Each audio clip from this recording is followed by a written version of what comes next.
Civil academy से। आज हमारा जो टॉपिक है वो चंद्रयान 3 है। जैसा कि आप जानते हैं कि चंद्रयान 3 लॉन्च होने वाला है, तो आइए जानते हैं चंद्रयान 3 के बारे में, इसमें क्या क्या विशेषताएं हैं। सर्वप्रथम लिखते हैं अपन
तो देखते हैं इसके एक्सपेक्टेड डेट जो है, जो अभी आ रही है, इसरो द्वारा जानकारी जो मिल रही है वो है आपकी 14 जुलाई 2023 को दोपहर 2:35 पर इसे लॉन्च किया जाएगा।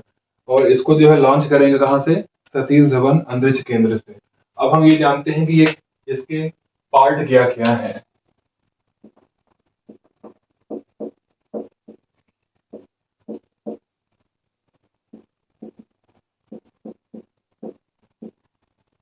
अथवा आप इसे कह सकते हैं भाग, ये कितने भागों में डिवाइड है। तो जब आप इसको देखते हैं तो ये 4 भागों में डिवाइड आप कर सकते हैं। पहला हो गया आपका लॉन्चर, दूसरा हो गया आपका ऑर्बिटर, तीसरा आपका हो जाएगा क्या कहलाएगा? लैंडर, और चौथा आपका होता है वहीं पे रोवर। लॉन्चर क्या है? जैसे आपका रॉकेट जो होता है,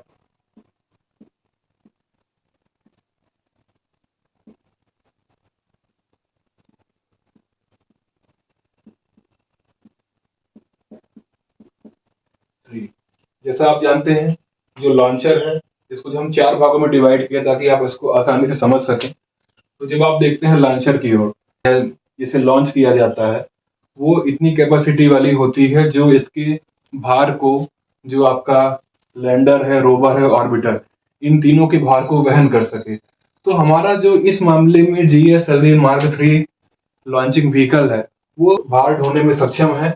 और इसके बाद क्या है, जब ये पृथ्वी की, मान लीजिए ये अर्थ है, जब ये बाहर आपको लॉन्च करने के बाद ऑर्बिटर यहाँ पर मुक्त कर देता है, मान लीजिए ये ऑर्बिटर है, तो ये ऑर्बिटर यहाँ पे चक्कर लगाना शुरू कर देता है। और यहाँ पर है आपका मून। ये एक निर्धारित समय के बाद ये कुछ ऐसी गति नहीं करता, कभी भी ऐसी गति नहीं करता। ये यहाँ से चेंज करेगा अपना डायरेक्शन, देख रहे हैं आप, और यहाँ से सीधे इसकी कक्षा में स्थापित हो जाएगा। ये ऑर्बिटर यहाँ पर पहुंच जाएगा, फिर ये यहाँ से चक्कर लगाना शुरू कर देता है। फिर एक निर्धारित सीमा के बाद जब आप देखेंगे यहाँ से एक, जब इसको उपयुक्त लगेगा किस समय पे, सवेरे है या शाम है, क्योंकि आपको पता होना चाहिए चंद्रमा में जो एक दिन होता है ना, जो लूनर का एक दिन होता है वो हमारे यहाँ पृथ्वी के 14 दिन के बराबर होता है। तो उसके अनुसार हम देखते हैं जब इससे हम जो लैंडर को मुक्त करेंगे तो वो कहाँ पे आपका लैंडर लैंड करने वाला है? South portion. कहाँ पे? South surface of moon. और यहाँ पे आपको मैं बता दूं कि यहाँ पे लगातार जो है अंधेरा होता है। अंधेरा होने के बावजूद यहाँ की जो परिस्थितियां होती हैं बहुत ही विपरीत होती हैं। वो कैसे विपरीत होती हैं क्योंकि रात का तापमान यहाँ का -180 डिग्री सेल्सियस तक पहुंच जाता है। तो हो सकता है जब ये लैंडर को वहां पे लैंड किया जाए, तो यदि मान लीजिए वो 180 डिग्री तापमान पर खराब हो जाए, तो उसके पास अतिरिक्त समय नहीं होगा। इसलिए जिस दिन वो वहां पे लैंड करेगा, उसी दिन का डाटा उसको तुरंत वहां पर लेना पड़ेगा। और ये डाटा कौन लेगा, ये भी एक सवाल आपके पास होना चाहिए। तो जैसे मान लीजिए आपका ये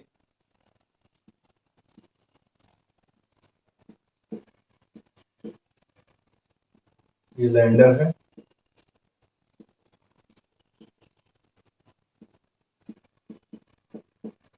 इसमें क्या है आपका सौर पैनल, कैमरा, इसके अलावा लेजर, डॉपलर।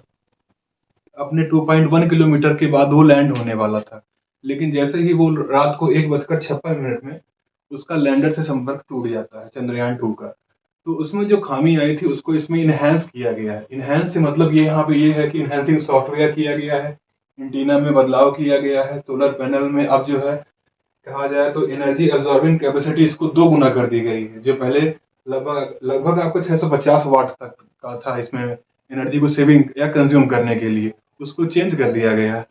अब हम देखते हैं यहाँ पे कि लैंडिंग के लिए जो अतिरिक्त आपको ईंधन की जरूरत थी उसको इसमें पूरा किया गया है, क्योंकि जो इसका एरिया है लैंडिंग एरिया वो पहले से बढ़ा दिया गया। पहले का जो लैंडिंग एरिया था चंद्रयान 2 का, वो था आपका 500 मीटर गुणे 500 मीटर तक का एरिया था।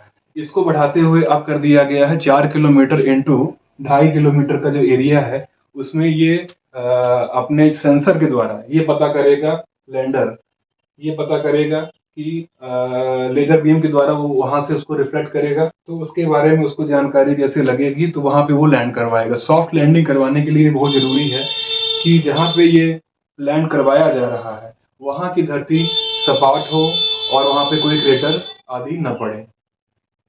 चलिए अब आगे देखते हैं। ये तो हो गई हमारे लैंडर की बात। लैंडर में आपको मैं बता दूं उसमें 6 पहिए लगे हुए हैं, और 6 पहिए लगे होने के बावजूद में मैं आपको बता दूं कि जो इसके 6 पहिए हैं इनकी 50% ड्यूरेबिलिटी और बढ़ा दी गई है, ताकि अगर ये सॉफ्ट की जगह हार्ड या हार्ड जो है आपकी लैंडिंग होती है तो भी ये सुरक्षित रह सके। तो उसके बाद हम देखते हैं 6 पहिए के अलावा इसमें 5 यंत्र लगे हुए हैं, जैसे मैंने आपको बताया था कि अलग अलग चीजों के बारे में। उसके अलावा हम देखते हैं इसमें अधिक ठंड से प्रभावित ना हो सके। अधिक ठंड से अगर प्रभावित होता है तो कहीं ना कहीं ये मिशन फेल हो सकता है, क्योंकि साउथ पोल पर चंद्रमा के 180 डिग्री तक तापमान रात का गिर जाता है। तो इसलिए ये बहुत जरूरी हो जाता है कि कोल्ड सिमुलेशन किया जाए। आइए देखते हैं इसके अलावा इसकी विशेषताएं क्या क्या है। एनर्जी एब्जॉर्बिंग कैपेसिटी इसको 2 गुना कर दी गई है। 3 मीटर प्रति सेकंड की गति से ये चंद्रमा की सतह को छू सकता है या लैंड कर सकता है। इसको इससे कोई हानि नहीं होने वाली है। और उसी प्रकार से मैं आपको बता दूं, ये लैंडर में 2 सेंसर लगाए गए हैं। पहला है आपका इनर्शियल सेंसर और कैमरा। दूसरा आपका लगाया गया है लेजर डॉपलर वेलोसिटी मीटर। इसका काम जो है मेन मुद्दा आपका यहाँ पे ये है कि जब ये आपका लैंडर है ना ऑर्बिट से जब छोड़ा जाएगा तो उसको क्या है जमीन की सतह के आसपास के जो क्षेत्र है उसको एनालाइज करना, वहां पे लेजर भेजना, वहां से जो लेजर बीमें वापस आ रही हैं उससे डाटा कलेक्ट करके उसको एक एरिया में, जो आपका एक बड़ा एरिया है उसमें से जो सबसे बेहतर एरिया होगा वहां पे लैंड करना। चलिए अब इसके अलावा इसमें हम देखते हैं जी ये पूरा हो चुका है। अब हम चलते हैं रोवर की ओर। जैसे ये लैंडर वहां पे लैंड कर जाएगा, लैंड करने के बाद इसकी अगला कार्य है इस रोवर का। रोवर जो है लैंडर से निकलेगा, इसके लिए इसमें एक स्लोपिंग लगाई जाती है और एक ढक्कन खुलने के बाद इससे रोवर निकलेगा। रोवर जो है 500 मीटर चलने में समर्थ होगा, क्योंकि क्या है कि रात का तापमान काफी ज्यादा होने के कारण कहीं ऐसा ना हो कि कोई ना कोई मशीन इसमें खराब हो सके। तो उसको बचाने के लिए कोल्ड सिमुलेशन तकनीक का तो उपयोग किया ही गया है, लेकिन जिस दिन ये वहां पे उतरेगा उसी दिन इसको डाटा कलेक्ट करना पड़ेगा। हो सकता है कि आगे जो है आगामी जो है अगले दिन वो काम ना कर पाए, पर अगर ऐसा होता है तो उसके लिए जरूरी है कि उसी दिन ये काम करना शुरू कर दे, ताकि जो है ये 500 मीटर चलने में सक्षम होने के कारण तापमान, मिट्टी, वातावरण, मौजूद तत्व जो है वातावरण में और इसके अलावा गैसें जो है उनको ढूंढेगा और वहां पे ये भी पता करेगा कि पानी और बर्फ की कंडीशंस क्या है, क्योंकि चंद्रयान 2 और चंद्रयान फर्स्ट ने कहीं ना कहीं ये इंडिकेट किया कि वहां पे जो है आपका पानी और बर्फ की संभावना को उन्होंने डिनोट किया कि वहां पे हो सकती है। इन चीजों को हम देखते हैं अब आगे।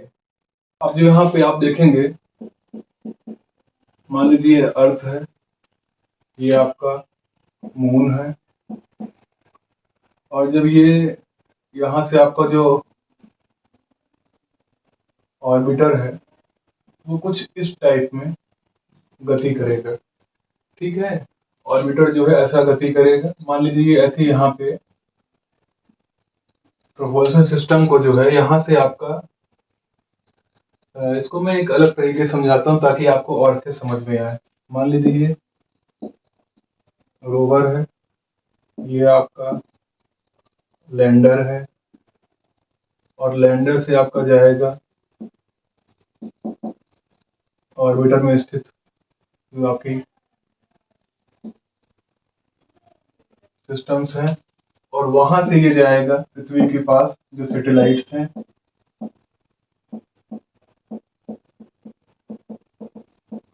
देन वहां से ये जाएगा आपका ISRO centre, data sending system और रूट। पहले आपका जो डाटा ये कलेक्ट करेगा रोवर, वो लैंडर को भेजेगा, लैंडर से आपका जाएगा ऑर्बिट में जो आपका सिस्टम है, और ऑर्बिटर से आपका चला जाएगा ये सैटेलाइट जो अर्थ के पास है। वहां से हमारा इसरो केंद्र जो है इसको चीजों को एनालाइज कर पाएगा कि कौन कौन सी चीजें जो है हमारा रोवर उनको भेज पा रहा है। और उसके बाद जो है ये जो है क्या कहते हैं आपका अर्थ में आपका इसरो जो सेंटर है वहां पे इन डाटा को जो है इकट्ठा किया जाएगा, और उसमें जो है चीजों को बताया जाएगा कि वहां पे क्या क्या चीजें उपलब्ध हो रही हैं, कौन कौन सी गैसें हैं वातावरण में, क्या वहां पे इंसानी जीव जंतु आदि क्या वहां पर उपस्थित हैं। साउथ पोल की जो विशेषता ये है कि साउथ पोल पे आज तक कोई भी मिशन सफल नहीं हुआ है, तो ये बहुत जरूरी है। अगर ये जो सफल होता है सिस्टम आपका, तो कहीं ना कहीं भारत के लिए बहुत बड़ी उपलब्धि होगी, क्योंकि नॉर्थ पोल पर बहुत सारे मिशन गए हुए हैं, लेकिन साउथ पोल पे अभी हाल ही पे जो आपका जापान का एक गया था, और जापान के जो पहले भी एक मिशन गया हुआ था वो दोनों फेल हो चुके हैं। तो साउथ पोल पे भारत का दूसरी बार जानना है, किसी भी देश का प्रभाव उसके ऊपर नहीं पड़ता है। और हम इस चीज को जानना चाहेंगे कि साउथ पोल में ही लैंडिंग भारत क्यों कर रहा है। तो साउथ पोल की लैंडिंग करने के पीछे जो मुख्य कारण है वो ये है कि जब हमारा चंद्रयान फर्स्ट 2008 में गया था, तो उसने कहीं ना कहीं इंडिकेट किया कि वहां पर पानी और बर्फ जैसी चीजें उपस्थित है। तो उसी को आगे बढ़ाते हुए 2019 में 20 जुलाई 2019 को चंद्रयान 2 मिशन लॉन्च किया गया, जो कहीं ना कहीं जाके आधा सफल हुआ और आधा ही जो है उस विफल भी हुआ। तो उसने भी कहीं ना कहीं जो चीजें हैं इंडिकेट की, ऑर्बिटर से सैटेलाइट के माध्यम से जो भी चीज उसने इंडिकेट की कि वहां पर साउथ पोल में बर्फ जैसा बर्फ और पानी के होने के संकेत दिए। उससे कहीं ना कहीं हमें ये चलता है पता कि वहां पे हो सकता है कि जीवन के आसार हों और वहां पे जीवन पाया जाता हो। इसी चीज को देखते हुए भारत जन होते हुए तीसरी बार चंद्रयान 3 मिशन को वहां पर भेज रहा है साउथ पोल पर, जहां पे हमें ये देखने को मिलेगा कि वहां पर कैसा क्या जीवन का जो अनुमान हम लगा रहे हैं वो वास्तविकता में है या नहीं है। चलिए अब हम जो कयास लगाए जा रहे हैं उनको बंद करते हुए हम आपको ये बता दें कि 14 जुलाई 2023 को ये मिशन मार्क 3 भेजा जाएगा, लगभग 2 बजकर भारतीय समय के अनुसार 2:35 पर ये मिशन जो है गतिमान होगा। अब हम देखते हैं चंद्रयान 2 के बारे में। चंद्रयान 2 के बारे में जानना भी बहुत जरूरी है। अच्छा, मैं आपको एक चीज बताना यहाँ पे भूल गया हूँ कि चंद्रयान 2 के जो लैंडर को है, इस बार चंद्रयान 3 के लैंडर को हेलीकॉप्टर से और आपका जो जेसीबी से उससे आपको जो है मुक्त करके देखा गया है कि पृथ्वी की सतह पर गिरने पर इस पर कोई प्रभाव नहीं पड़े। और जिसमें प्रभाव नहीं पड़ा है उतना उसमें चेंजेस करने के बाद उसको कहाँ पे भेजा जा रहा है, चंद्रमा पे भेजा जा रहा है। मान लीजिए 1% की वो काफी दूर से, जैसे आपको चंद्रयान 2.1 किलोमीटर के पहले से ही उसका संपर्क टूट गया, वो अचानक जो है साउथ पोल पे किसी गड्ढे या क्रेटर पर गिर गया।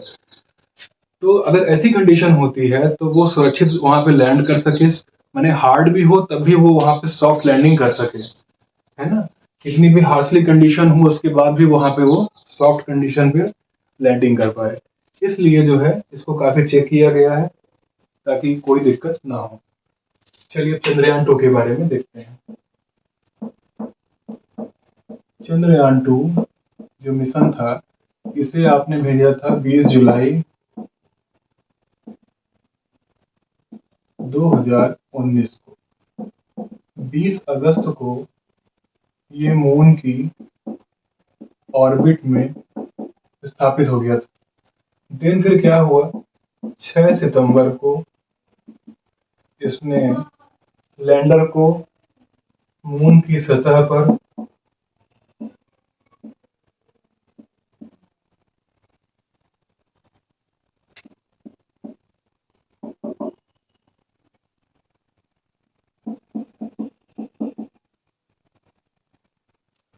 6 सितंबर को लैंडर को इसने लैंडिंग के लिए भेजा, जो मून पर फेल्ड हो गया। इसका मेन जो कारण था वो अभी तक जो है समझ में जो आ रहा है उसका था सॉफ्टवेयर फेलर।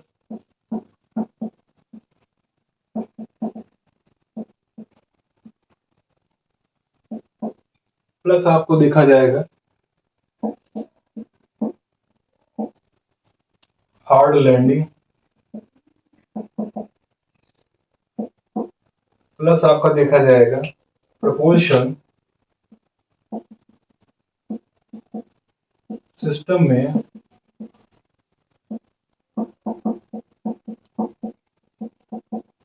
गड़बड़ी। इन मुद्दों को अगर देखा जाए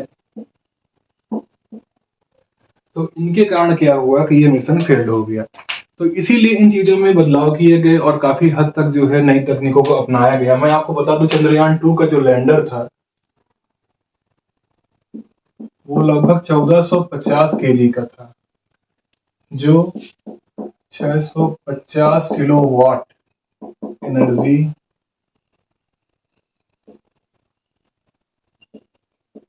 बना सकता था। चंद्रयान 2 पूरी तरह से फेल नहीं हुआ, उसके भी उसमें से उसने काफी कुछ को पा लिया। जैसे उसने ऑर्बिट में जो है चंद्रमा के ऑर्बिट में घूमते हुए कई डाटा को उसने इसरो केंद्र को भेजा। जो चीजें आपको पता चली, जैसे पानी और बर्फ के जो है संकेत उसने दिए कि वहां पे हो सकता है, कि वहां पे संभावना पूरी तरह जताई जा रही है कि बर्फ और पानी की संभावना वहां पे हो सकती है। अगर मेरी क्लास आपको अच्छी लग रही है तो आप उसे लाइक करें, सब्सक्राइब करें और बेल आइकॉन को क्लिक करें। आप इसको साइंस एंड टेक की जो आपकी क्लास है उसमें भी आप इसको यूज कर सकते हैं। ये आपका एमबीपीएससी, एमपीपीएससी के अलावा आईएएस जैसे विषयों को पूरा करने के लिए पर्याप्त है। ये आपका जो सब्जेक्ट है साइंस एंड टेक, और वहीं आप दूसरी तरह देखेंगे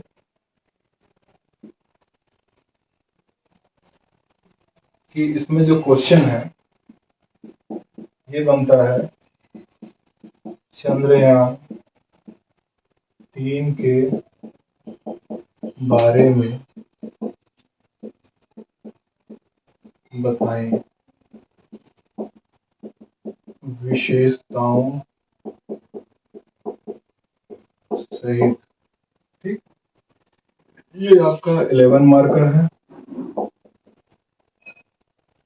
ये आपका RAS plus MPPSC plus IAS का क्वेश्चन है। और इसमें अगला क्वेश्चन होगा संभावनाएं क्या है। और इसका अगला क्वेश्चन मैं आपको बता दूं जो होगा चंद्रयान में जो तकनीक यूज की गई है वो क्या है। इसके अलावा एक क्वेश्चन और आपका आ सकता है। वो क्वेश्चन ये है कि चंद्रयान 3 की सफलता को आप वैश्विक लेवल पर भारत को कहाँ पे देखते हैं अगर ये मिशन सफल होता है? अगर यदि 2019 वाला चंद्रयान 2 मिशन हमारा सफल होता तो भारत ऐसा चौथा देश होता जो चंद्रमा पे सॉफ्ट लैंडिंग कराने वाला देश होता। लेकिन कि अभी तक जितने भी देशों ने वहां पे लैंडिंग की है वो लैंडिंग आपकी की है नॉर्थ पोल पे। तो साउथ पोल पर लैंडिंग करने वाला भारत पहला देश होता अगर वो 2019 पे उतर पाता। चलिए अभी काफी सारे कयास को हम बंद करते हैं और हम आपको बता दें ये जो क्वेश्चन आपको है परीक्षा एग्जाम में आपको देख सकते हैं तो इनका आप रिवीजन कर लें। आप एक काम कर सकते हैं, मुझे आप व्हाट्सएप कर सकते हैं 9179207623 व्हाट्सएप।